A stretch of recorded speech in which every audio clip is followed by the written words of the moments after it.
All And you right, can so let me know we what are you back, you guys. We are back for another podcast episode. So this should be number 23, I think. If not, it will be whatever number it is. So today, guys, we have an amazing guest, someone that I really look up to, young entrepreneur, owner of a gym that's doing pretty well, world traveler. I guess that's how I can say it. None other than my guy Joey. How's it going, brother?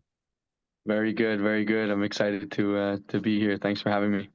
Yes, I just saw that you went for an amazing trip. Where'd you go? So we began. So it was a 3 week trip, a bit more than the 3 weeks. We began in Belgium for Mhm. Tomorrowland, one of the biggest festivals in the world. Yeah, So I did 4 days there with my little brother, and then we flew out to Rome to join my parents, and then we did Olympia, Mykonos, Athens, Santorini, Malta, Sicily, Naples, Florence, and then we went to the Amalfi Coast for a week. So it was a beautiful Greece, Italy, Malta, Belgium. It was a beautiful European trip. yeah. I see you travel a lot, man. That's like so inspiring, as well as having your business, and you also study, right? You studying pharmacy, I think. Yeah, so my background has always been like in the sciences. So I began in at McGill. I did Hmm. a BSc, an honors bachelor's of science in pharmacology. And then I took a year off. That's when I started the gym. So I started my last year in university. Then I took a 1 year off, and then I'm doing my doctorate in pharmacy at Université de Montréal. That's crazy. That's crazy. And the reason why I wanted to have you on the podcast is because I feel like your journey is so inspiring, doing so many things and succeeding at so many things while traveling, while you know, yeah, at university, while doing so many other things. And I also saw when you first began your gym, I think it was in your backyard or something, and then you have the full on gym in Montreal. So, for those who don't know you, who you are, what you do, can you give us a little bit of a background of who you are so that the audience can know you better? For sure, for sure. So if I give a little crash course on Yeah. who I am, who we are here at the gym. So I was always, like I said, someone that was in the sciences, someone that was pretty good in school, someone that worked hard, played sports, and always trained my whole life.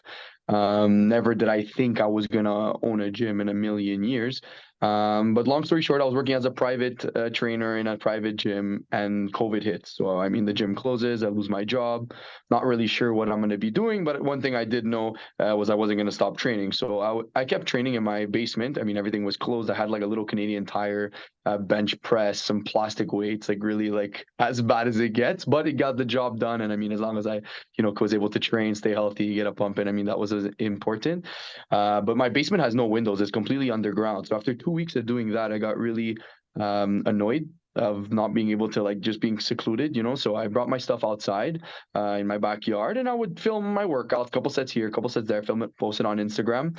And I realized quickly that I was getting a lot of traction on social media in ways that I never did before, right? Mhm. So I didn't realize that the whole world was on pause, or stop, I should say, and Yeah. I was on play, right? I was still training. I had like a bench press, even though it was like $100 bench press from Canadian Tire. I was just getting it. I was getting it done. So people were saying like, Joey, I'll pay you anything. Let me come train. Can I use your equipment? Blah blah blah. And you know what? Just with word of mouth, slowly, slowly, I started to build a little bit of a clientele. And then, I started to realize maybe I have a loophole here, like, because the gyms were illegal indoors, and, you couldn't train people indoors. But I was watching people on Instagram, some trainers doing jumping jacks with their clients, push ups in parks. And I'm like, if you're going to pay someone to do push ups in a park, I'm like, what if I bring a gym to that park? What if, my house, my backyard is the Mhm. gym? I mean, you're finding that loophole, bringing the best of both worlds, together. And that's when I started investing in my backyard, slowly, slowly. And that's when I bought my first Smith machine, and I made my post on Instagram saying like, I think it's going to be the fastest sellout. I went from Mhm. literally jet skiing and golfing every day to, 80 hours a week.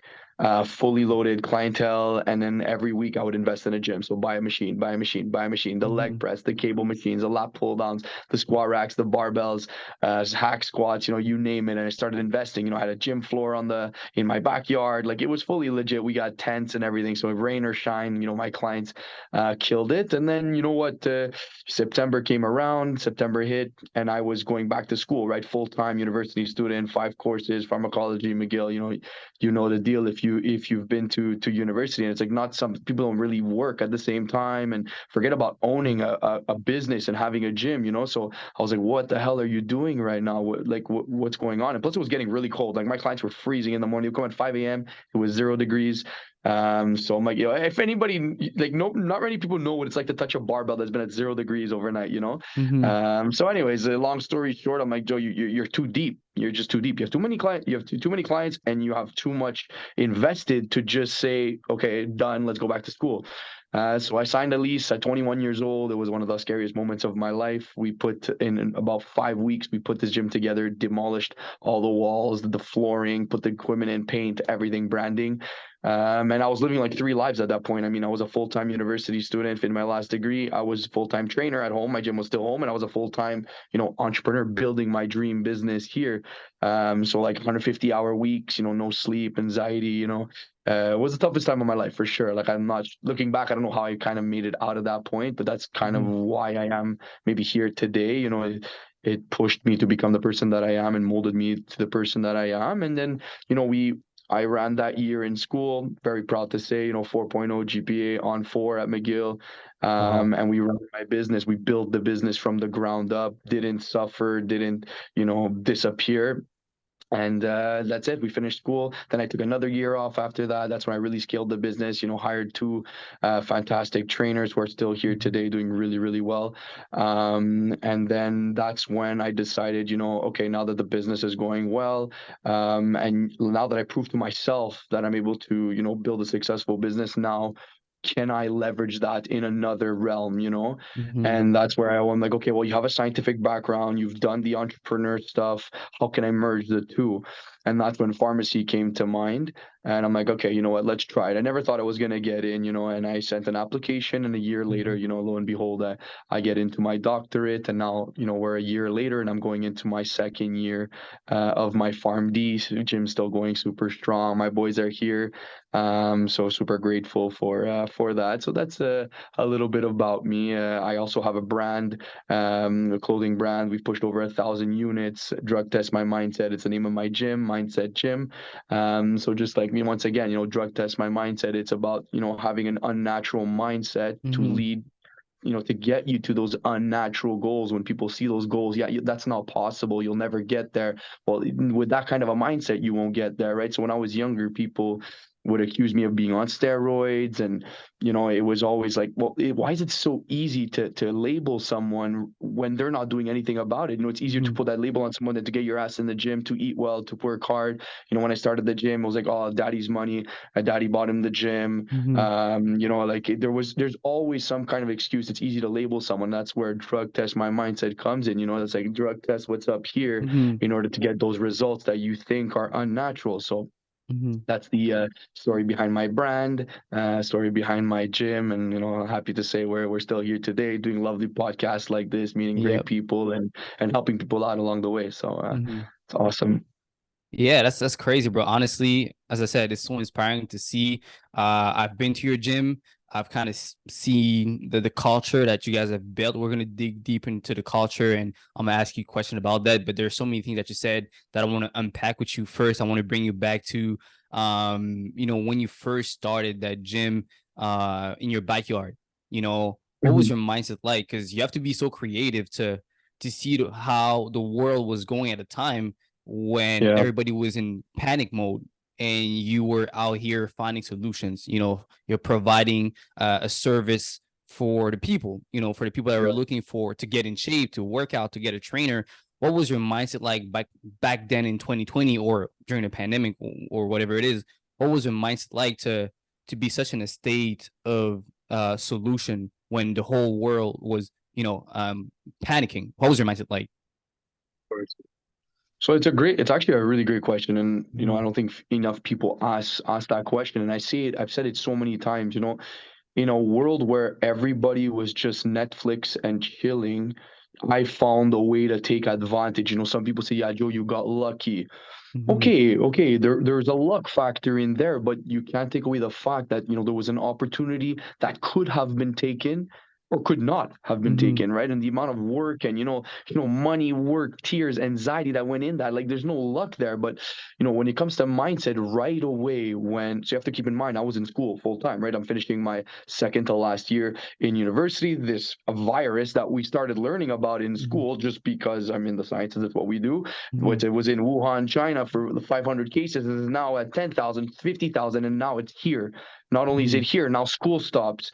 Now I lost my job, yada yada. So I went in a mode, like, kind of like survival mode, like right Yep. away I said, okay, well, what are you doing right away? Like, what are you doing? You can't go to work. You're not really in school anymore. Like, we were doing Zoom classes. There was no exams and had nothing really to study for. So we now have a lot of time. Like, suddenly from having no time from working and being in school full time to having a lot of time. And I don't really do well when I have a lot of time on my hands. I kind of get really antsy.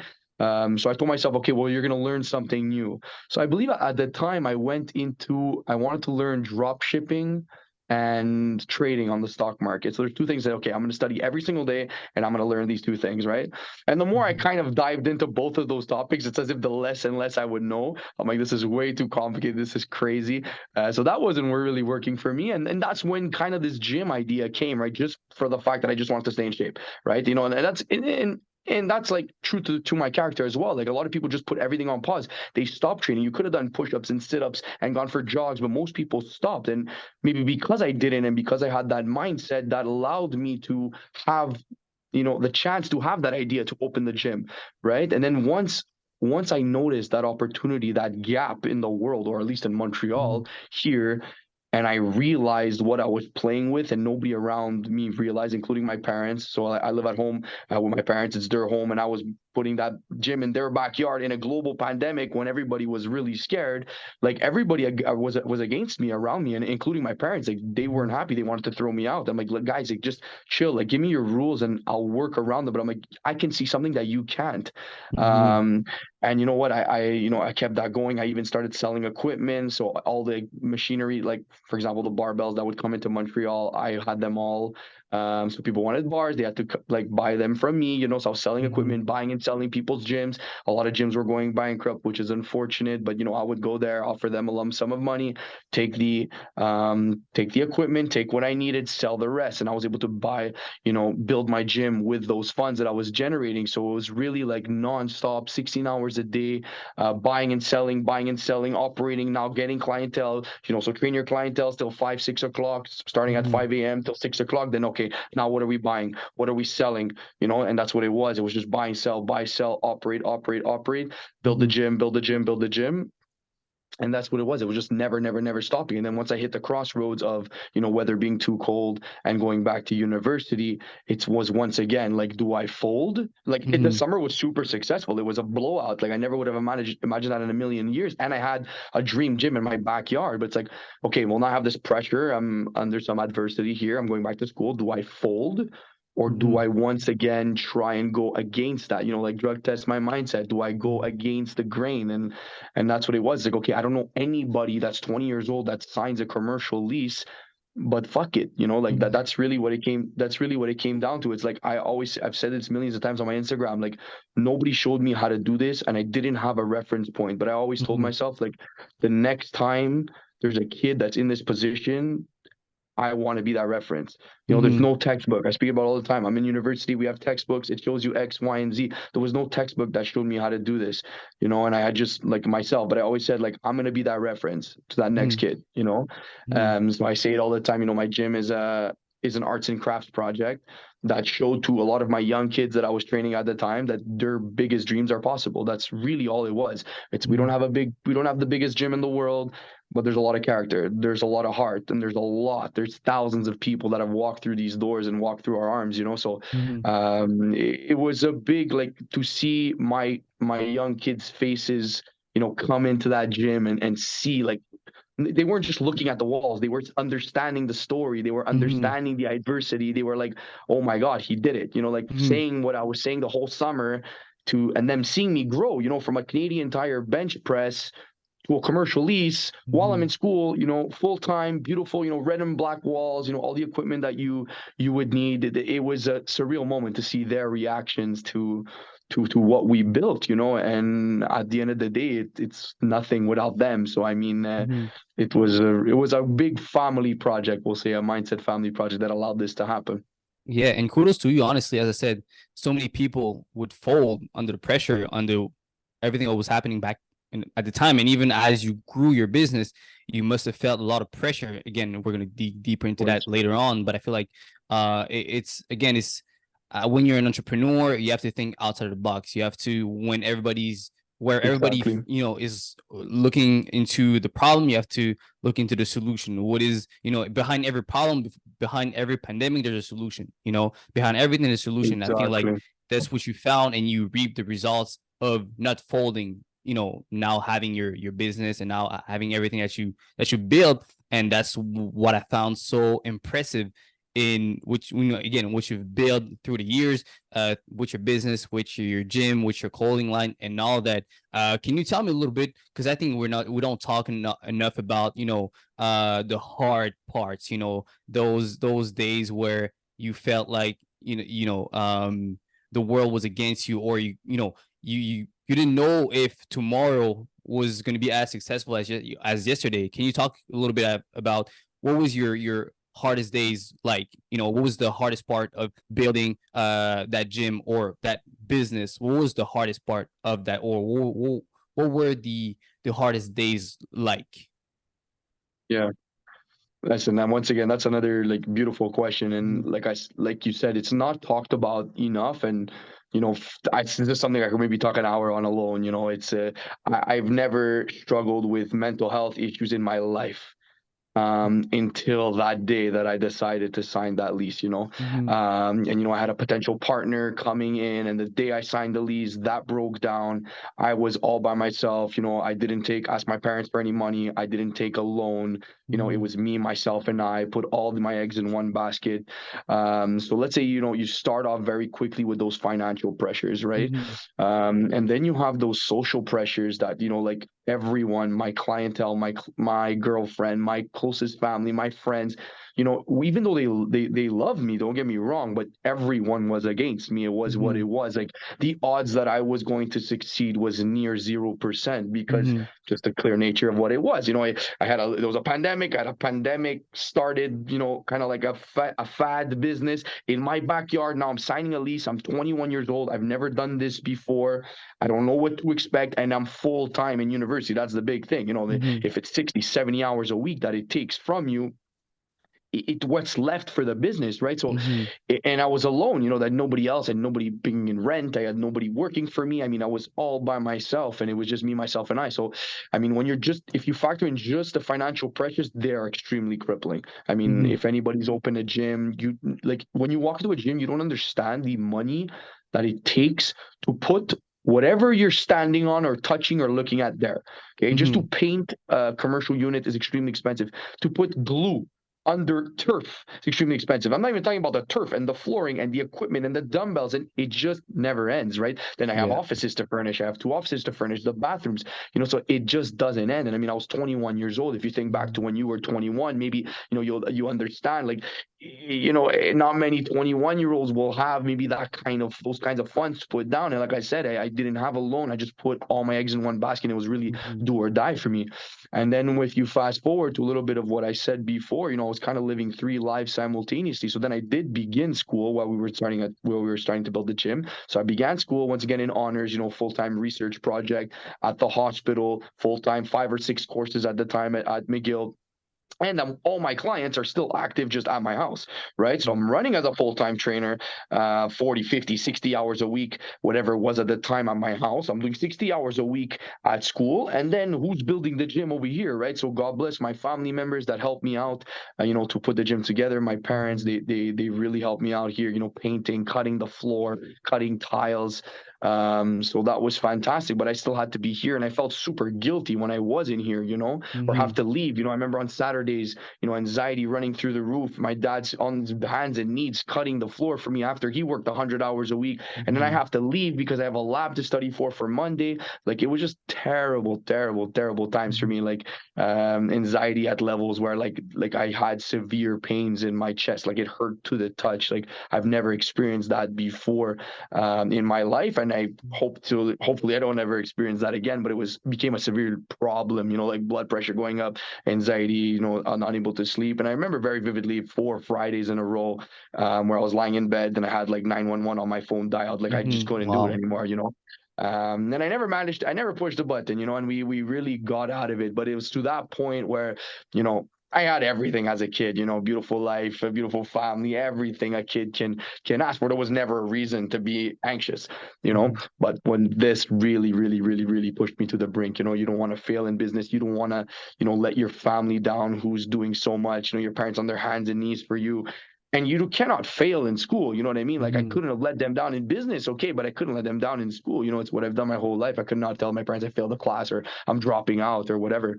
Um, so that was a big moment for me, like really do or die, and prove to everybody wrong, like everybody, including the people who love me the most, and just Mhm. those little words, like are you sure?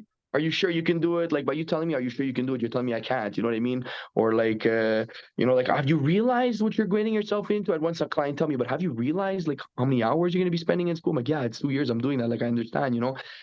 So all those little naysayers, it's not that they're telling you to your face you can't do it, but you understand what I'm saying. Those Mhm. little words, that everyone's looking at you and saying like, "What the hell is going on? Like, what are you doing?" Mhm. So that's why, like, I have my branding in huge on my wall, which is a lot more than just a brand. It says a lot. It means a lot, especially to me, from Mhm. what I've been through. But also in the main wall, when you walk into my doors, even before walking in, you look through the glass. It says, "Prove him wrong." Mhm. So that's what it's really about. It's like when you walk in, it's like the first thing you see, like, okay, maybe I doubted him, but prove Mhm. me wrong. Like prove them wrong. And that's really what's on that wall. So yeah, when it comes to dark times, for me, I had lots of them and super, super, super intense. Mhm. But once I got out of that, and it was nice to prove to myself that like once COVID disappeared, like Joe, you got a real business on your hands. It's not Mhm. just a COVID fad, because that was a worry as well, right? Is it you just have a COVID business, like, or do you have a real business, right? And then we started bringing in, some employees, some trainers, and that's when it really started to flourish, and we built a name for ourselves. And I'm like, Mhm. okay, like all that, struggle, anxiety, pain, tears was worth it, Mhm. you know Yeah. and that's it. And I mean, as an entrepreneur, I mean, I know you never know what tomorrow has in Mhm. store.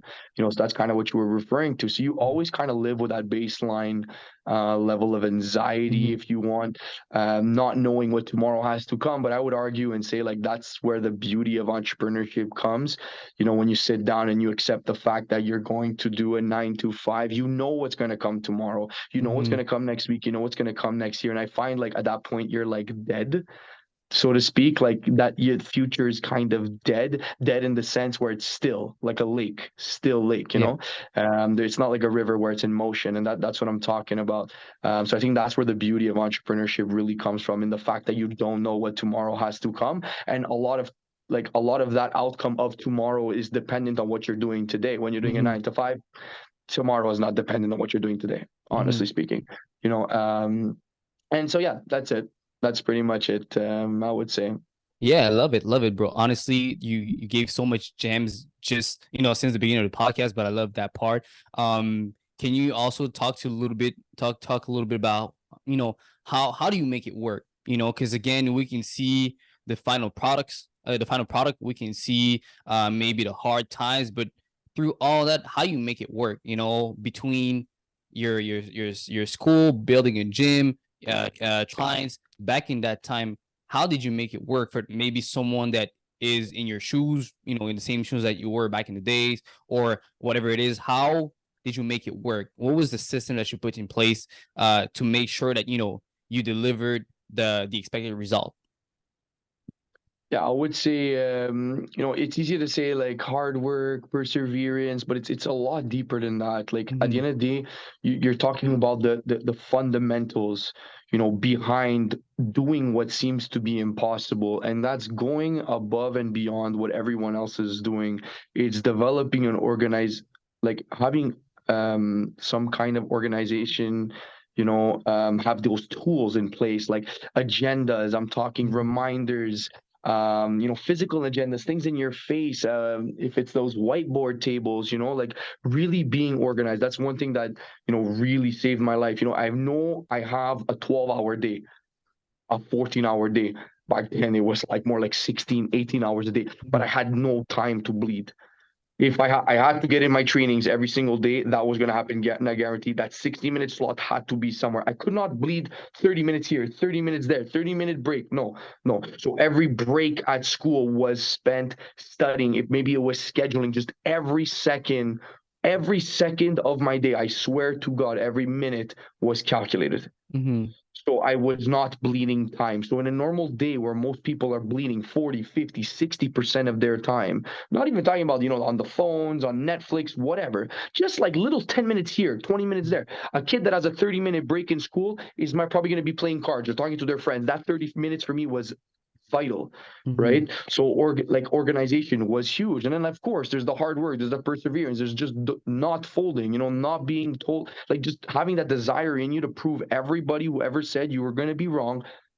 You know what I mean? Like prove them wrong. That's really what it came down to. And going back to those hard times, finding ways to deal with your emotions is super, super, super important. Like I look back and if I would have had a psychologist, things would have been a lot better for me. Like having someone to talk to, and Mm-hmm. especially when you feel like kind of everybody around you is against you. Like I said, I have a loving support crew. I have the best support crew in the world. But my situation was so different. It was so provocative that I almost didn't feel comfortable going to the people closest to me Mm-hmm. because I knew like for them it didn't make sense what I was doing. So probably having someone to speak to, be there, would have been huge for me. But I was super strong. I dealt with it on my own, and dealing with weights. If it means training for you is that, if it's meditation, if it means taking a little bit of a break on a Saturday, on a Sunday, going for a walk in the woods, whatever. You got to take care of your mental health, your Mm-hmm. emotional state, because you cannot be a successful entrepreneur, successful student if you're just banging off that anxiety rev limiter all the time. So Mm-hmm. really finding a way to deal with those emotions is super crucial. And then I mean, there's all the cheesy stuff, work hard, play hard, the determination, all that stuff. It's normal. It goes without saying. But some of the other foundational stuff that most people don't talk to, I would say, is that like real organizational framework, Mm-hmm. and probably dealing with your emotions and your mental health. Because if that's strong, you'll be strong no matter what. Mm-hmm. Yeah, that's amazing, bro. Honestly, and I think, as you said, having the right framework is probably one of the most important things to get through those things. And again, I had a podcast with a bodybuilder, I think two or three episodes ago, and I was explaining how, if you want to achieve great things, whether it's fitness wise, business wise, even in your studies, there are going to be certain periods, certain seasons where, man, you have to give a balance. There's no such thing as balance, because you want to achieve something that is, unexpected, something that is beyond normal, that is beyond average. So you can't expect having balance. And I think your story about that year or that period of time is so representative of that season of your life where you had to go, like, no such thing as balance. No, you don't even have like 1 minute break. You have to go all in, all out, no break, all gas. Exactly. Sometimes All you have gaps.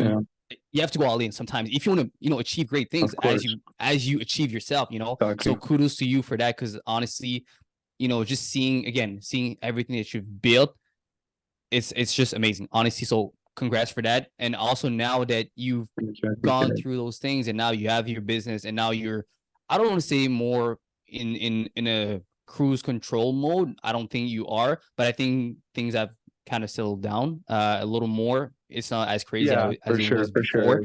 Now that But you've that's the idea in entrepreneurship, right? Yeah, at the start, it's really, there's no foundation, there's Mhm, nothing, and it's normal for it to require, more money, more energy, more mental energy, everything at the start. Build that foundation, build the structure, mhm, and then what? There's no business. You have a structure, but there's no business. Whether you're online, in the gym, doing anything, it doesn't have to be four walls. It could be an online platform. I mean, you got to run, you got to mhm, gas, you got to, marketing, whatever it is. So yes, of course, at the start, it's the hardest thing in the world, starting a business. But I mean, it's like mhm. saying, okay, well, getting your first property is the hardest, the second Yep. one's easier. Hitting your first million is harder, your second million is easier. It's Mhm. normal. It's the name of the game. same, right? Mm-hmm. Doesn't mean it's easy. Throughout doesn't mean it's easy, but of course it's way harder. And it's normal. What did I know about opening a gym at the start? I was just a Mm-hmm. 21-year-old punk that was a scientist. You know what I mean? Like, what did I know about opening a gym? Absolutely nothing. But now I know a lot more. I know how to handle people. I know how to handle employees. I know how to handle clientele, money, you name it. So Mm-hmm. of course you get better in those. You build those. I love David Goggins, and he talks about mental calluses. Mm-hmm. Like we got on Exactly. our Yep. hands, mental calluses, and this is Mm-hmm. like if you want entrepreneurial calluses, we'll say. You build those layers of knowledge, of those deep layers. If it Mm-hmm. comes when it comes to struggling, times in business is up and down, right? But Yep. when you hit those valleys, you have what it takes to get out. But Mm-hmm. with those first few valleys, sometimes you don't have what it takes. You got to find it. You got to figure it Mm-hmm. out and fast, or you're Mm-hmm. gonna drown. You know what I mean? So that's what it really comes down to: is using those calluses, using those foundational levels of whatever you learned to get Mm-hmm. you out or to propel you forward. That's Yep. of course higher highs, lower lows. Sometimes that's what Mm-hmm. it is. Yeah, and yeah, you referenced that book of David Goggins. It's Can't Hurt Me. Honestly, I think I Yeah, read it a couple of years ago, and it's one of the best books ever. If you want to strengthen it is your mindset, it's absolutely one of the best books ever. His story is crazy. If let's say for me, if I think I'm having it hard reading that book and learning about what he had to go through, you exactly, understand that hey, you can go through anything if you have the right mindset and if you understand that exactly, you can't be a bitch basically. exactly. You have to And he's either hard. be a He's conqueror hard. or remain a victim your whole life. That's basically what it is. Exactly. And I want to jump more into now because just for like a time, I want to jump a little bit into the culture that you've built in your gym. At first, you were alone. You were training people in your backyard, in the backyard of your parents, and now you have your own gym. How do you transmit? How do you transfer those values to the people that you bring in? Now you have two. I think you have three trainers now. How do you Mhm. How do you teach? I don't think you can teach. Hunger and passion, but how do you transfer those values to those people so that they can keep the culture alive in the gym even when you're not there. For sure, for sure. Mhm. I think it's a lot of these people have been following me, and have seen the journey. And when you come into my gym, it kind of like, I wouldn't say speaks for itself, but kind of does. And when they're with me for a while, and it's hard to say. It's almost as if it's done on its own kind of thing, or like the Mhm. first few times you speak to me and you've known me maybe for a couple years, like you understand, like you. It's like an unwritten understanding, we'll say, right? And it's clear that I'll maybe attract those individuals, who kind of are like me. And yeah, it really came up to that. Like it never came to a point where any of my boys, I'm like, okay, well, we have a completely different culture, like Mhm. mentally, physically with our clients, whatever. It was just like they kind of immerse themselves. And what's really important is that they want to Mhm. immerse themselves in this mindset culture. And that's the difference. It's like I never had to sit down with them and tell them, it's X, Y, and Z, Mhm. or you're not doing this right. You have to do this like this because I did so, or because I Mhm. said so. It's more that they walked in and they're like, okay, well, what is this culture if we don't know already? And like, how do I consume it Mhm. endlessly? Like, how do I consume it with open arms and like give that to my clientele? So that's always what it's been about. They've hate the same story I told you here. They've heard it, even Mhm. more in depth, for lengths, for days, for years. So they've heard it, they've embraced it, and they've gone through their own struggles within Mhm. mindset, right? Kind of, in very, very, very similar ways, so they can tell my story, but they can also tell theirs through my Mhm. story. It's super similar. So this whole prove them wrong thing. We're a young team. We're Yep. 60 years old combined. You know what I mean? Mhm. So like we're a really young team, and we've all gone through our fair share of struggles, if it's financial, if it's mental, like personal, in our personal lives, like people see us as businessmen or whatever, but we got personal lives and personal problems. Mhm. Like sometimes you have a 10-hour day plan, but something went really, really, really wrong in your life, so you're not going to be a good trainer, you're not going to be a good businessman, and it's normal, right? So Mhm. I think that's the most important thing, is I've developed a culture that people want to be a part of, and whether that's a clientele or it's people working here, And I think that's what's super special, is that they want to be a part of it. They want to, consume this idea, this culture, this ideology that we've created at Mindset Gym here, and it's their pleasure to do so. If you have to force something down someone's throat, even if it means that they have to work here, it's not going to be natural. It's not really going to work. And we build this culture together, right? Over the past few years, it's kind of changed. It's shifted, and our clientele has shifted, and we've done this together because they've adopted it themselves, without me really having to say anything. Well, correct me if I'm wrong, but I believe it also comes because they've seen their leader, going through those challenges and, coming on top of it. It's you leading by example, you working those 10, 80, 100-hour weeks, or going through whatever you had to go through and still coming on top. I think it's also when you build a culture as a leader, it's leading by example. It's showing up every day. Absolutely. It's having the right attitude, is, having the right mindset. And then through that, I think, to me, that's the best the best way to lead. That's the best way to be a good leader. It's just to lead by example and show the way, so that you don't need to tell them everything. They can see it through you and just follow your footsteps. You know what I'm saying? Exactly. And even if you, and it's super important, because when you have to say something, it has to be backed up. It's like I said, it's cool to be cheesy, perseverance, work hard, don't sleep as much, but if you say it and it's what you've done, and that's why you are where you are, that person is not going to find that very cheesy. Why do you read David Goggins' book? Because he's Dave Goggins, Yep. because of what he went through, as a U.S. Navy SEAL, because of what he went through, in his countless hundreds of those insane marathons, those endurance marathons. So it's like, that's why you read the book, and that's why when you read a super aggressive sentence that he writes, there's many, you believe it. You don't just be like, yeah, this guy's bullshitting me. No, you believe it. You internalize. You be like, yeah, okay, I'm going to stop being a bitch, like you said, and I'm going to get it done. My hard days are not that hard. Look what this guy went through. He's running with broken legs, and I can't go for a 5-kilometer jog. He's running with broken legs. So, but you're not going to believe the fact that he ran with broken legs if he didn't do what he did. You know what I mean? So that's what it is. You have to lead by example. It's super important. I've always been that type. Like, I'm not going to tell my clients to eat. I'm not going to put them on a meal plan for them to eat certain foods when I'm not doing it themselves, right? So if I'm eating a hamburger and fries in front of them, I'm not going to tell them to eat, chicken breast and broccoli, to make things super simple, So I always want to be there to lead by example. I don't want to, help a client lose weight when, I'm not shredded myself. I don't want to help a client get strong if I'm not strong myself. I want to be that reference. I want to be like, if you ever tell me you can't do it, it's because you believe so. You genuinely think you can, because I did it. And if I did it, you can too. And that's the idea. Yeah, So, that's amazing. And now we're talking a little bit about your clients. I think when it's entrepreneurship, when it's, fitness wise, whatever it is, I think there's a difference between the people that achieve the goals that they set and the people that don't. You talked a little bit about your entrepreneurial journey, about, why you were able to succeed. But now I want you to tell me a little bit about your clients. What makes a difference between a client that gets the result that they want, and the clients that don't. You know what I'm saying? Because, we both work in the fitness industry, and we both see, time and time again, people that say they want it, but don't really want it. And people that, as soon as they step into the gym, that they're going to see results because they've made a decision beforehand. Can you talk a little bit about your experience with dealing with clients? Yeah. What is the difference between the clients that get the result they want and the clients that don't? Absolutely. Give me 1 second. I gotta just charge this phone. If not, Yeah, this no podcast problem. is Take gonna your time, end. bro. Give me 1 second.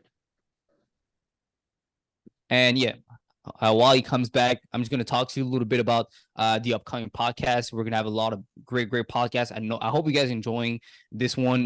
There's so many gems. I hope you brought your notebook, because honestly, Joey is just bringing the heat. I think this is one of the best podcasts that we've had, and we're going to have a lot of new podcasts throughout the next few weeks. We're going to talk about real estate. We're going to talk about mindset. We're going to have people in restoration. We're going to have a lot of great entrepreneurs, as well as people that lost a lot of weight, just people that achieve great things, because that's the goal of the podcast, is to help you expand your mindset. It's to help you not just see your problems, but listen to people that have gone through a lot of cruel things or just hardships, and that came on top of it. And Joy is just a great example of that. And you're gonna have a lot of new podcasts talking about how to deal with your hardships, in whatever area it is. The goal of the podcast is to help you become a better version of yourself, whether it's for your fitness results, whether you're an entrepreneur, whether you just want to be a great friend, a great husband, a great wife.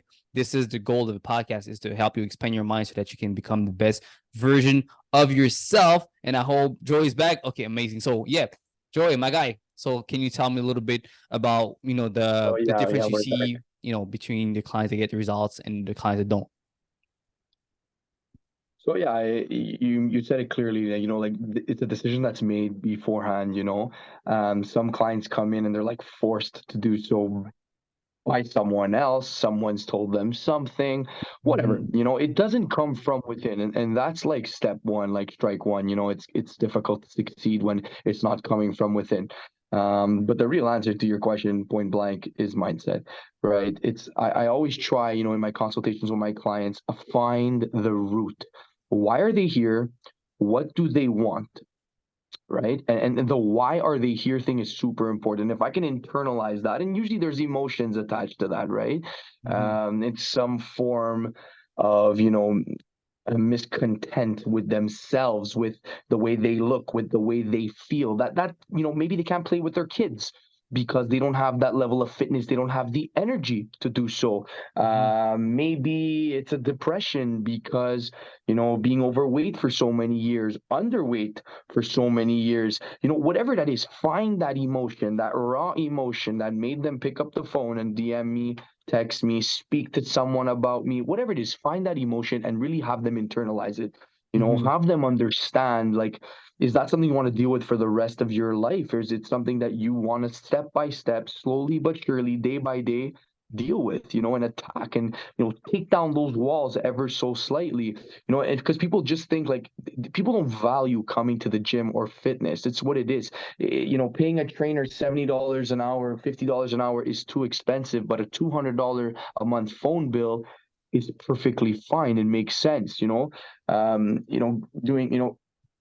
trainers are too expensive, but popping bottles in a club for my younger clientele is perfectly normal. Spending $400 for a bottle of Mm-hmm. vodka that costs you $40 at the SAQ. So that's what I'm trying to say is internalize those emotions for them to be able to value this fitness journey. Mm-hmm. When it comes Yeah. to having a trainer, it's expensive. It's a luxury. It's something that a lot of these people actually need, to reach their goals. And I'm not saying otherwise. It is expensive. It is a luxury. Great, but a lot of life is expensive. And what does it come down to when you don't have the only one vessel that you were given? If Mm-hmm. that's damaged, it's not healthy, and it doesn't get you from point A to point B. Where are you going in life? What else do you have? Maybe what good is your money? What good is your family? What Mm-hmm. good is all those connections when that one vessel is broken? So Yeah. Mm-hmm.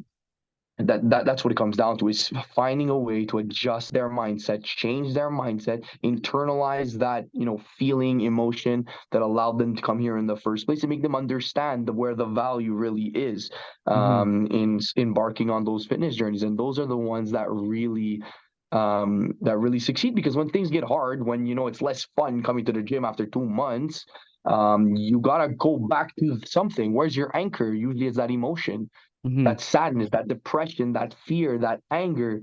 Go back to that raw emotion. That's your anchor. But if you don't make the clients really understand that, it's too easy to let go. It's too easy to find excuses. Mm-hmm. Everyone has excuses, but few of us get it done. And why? Why? Well, it's that mindset to take that excuse and throw it out. You've woken up on leg days in the morning and be like, "Wow, there's no way in hell I'm doing this. I'm tired. I'm sore. I'm busy." Yeah, we all are something negative, but we get it done, right? So Mm-hmm. that's what it comes down to, is we have some kind of anchor in our head that we take that devil, we put him out, and we hold on, and we grab onto it, and we keep going. Like in business, it's what it is. So I Mm-hmm. think that's what's important.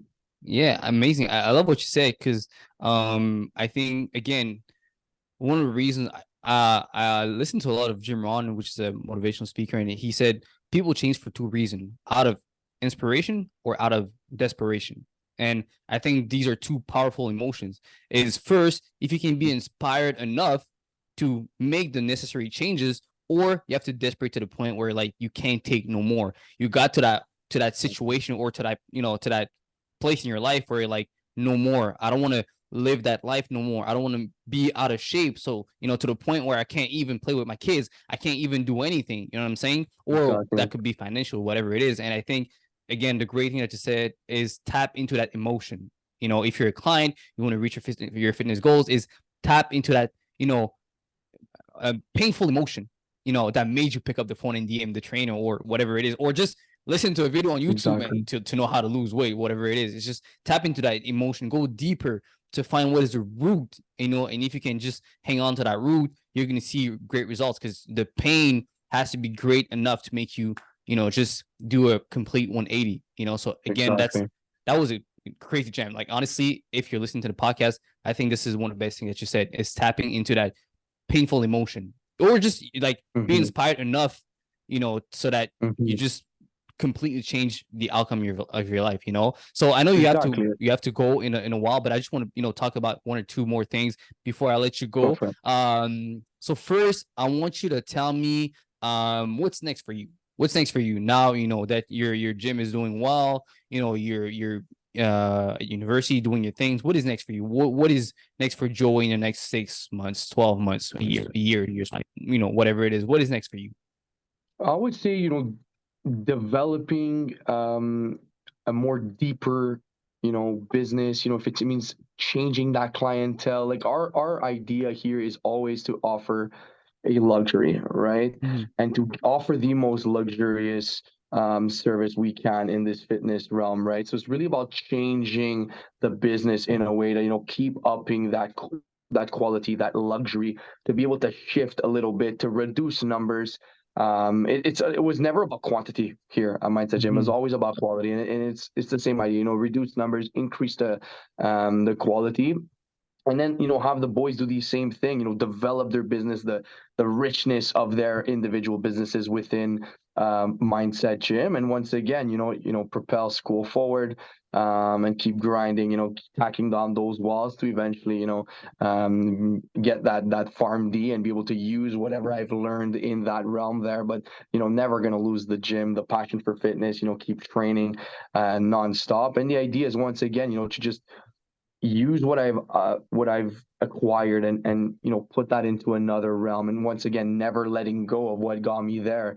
Mhm. So if it means opening up second locations, through one of my boys who want to take the lead, if it means some, I've had people reach out already to open some other locations. It didn't quite work out, but you know what, it's less in my head, like it's less of a priority for me than to really like remodel the current business, and once again up the quality, up the quality, reduce the numbers, up the quality, and just develop a more deep richness and more value to the business, definitely. And of course, finishing school and not croaking in the process, I would Mhm. say. Dope, dope. All right, so just as we wrap it up, can you tell the audience where they can find either your personal Instagram, your business Instagram, whatever you have, and also your gym, so that if they need a local facility to train or good trainers, where they can find you. Amazing. Yeah. So yeah, my gym is called Mindset Gym. You can find my personal page, which is where I run a lot of my a lot of our all of our social media posts, if it's what we're eating and doing at the gym, traveling, whatever. So mindset.pharma, homage to what I'm doing. So Mindset Gym and my farm D, so mindset.pharma. If not, we have the gym page, Mindset Gym, and you'll also find my other colleagues scattered around on those pages. See what we're doing. You can ask us a bunch of questions, if it's food related, gym related, mindset related, whatever it is. If there's some kids watching this, I mean, going through school, tough times, need some questions, guidance. I mean, I offer that a lot for my clients who just have for regular questions. I mean, it has nothing to do with my services, but we're here to help at the end of the day. And so any kind of questions are always welcome. All right. Well, thank you, my guy. This was an amazing, amazing podcast. This was an amazing episode. Again, you gave so much gems. I hope the people that are listening, brought their not book and took some notes, because there are a lot of things that you said that we can take away and apply and see results. Because that's the goal of the podcast, is not only get great gems, but also go and apply and see the results. Whenever whatever they build something, or they want to lose weight, Mhm. whatever it is, that they can take those advice and apply them, and see results. So, man, again, Of course. thank you, my guy. Thank you so much. And man, I can't wait for another podcast. We got to do this once again, because there's so many things I want to Absolutely. tap I was into. just gonna say, So we have to do let's run do it this over. again. Yeah, of Let's run course. it back So again. It's been my pleasure. amazing. So again, for the viewers, for the listeners, if you listen to this on YouTube, make sure to subscribe to the channel. Leave a comment, like the video. If you listen to this on any streaming platform, make sure to give it a 5-star and to subscribe as well. And again, until next time, get up, get dressed, and go get what's yours. All right. Peace out, you guys. Ciao. So let me just pause this, and I'll be